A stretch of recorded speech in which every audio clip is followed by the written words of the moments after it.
बात खबरों की करते हैं। सहारनपुर में जमीयत उलेमा हिंद के सदर मौलाना अरशद मदनी ने कहा कि फिरका परस्त पार्टी मुसलमानों को बर्बाद करने पर तुली है। हालात ऐसे हो गए हैं कि राह चलते मुसलमान को बेरहमी से मार दिया जाता है।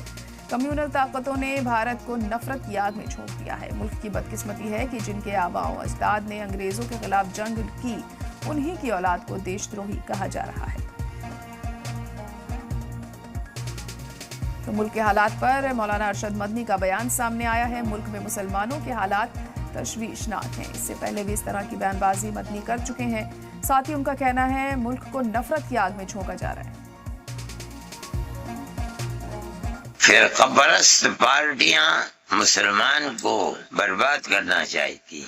फिरका परस्त पार्टियां हिंदुस्तान में बसने वालों की नजर में जमीयत उलमाए हिंद की मुखालिफत करते हैं। और आज की सूरत हाल तो इतनी खराब है कि रास्ता चलते आदमी को पकड़ते हैं और मार पीट करके जान से मार देते हैं। उसको आपके सामने है। लेकिन जमीयत उलमा का न ये दस्तूर है, न हम अपनी पार्टी के लोगों से कहते हैं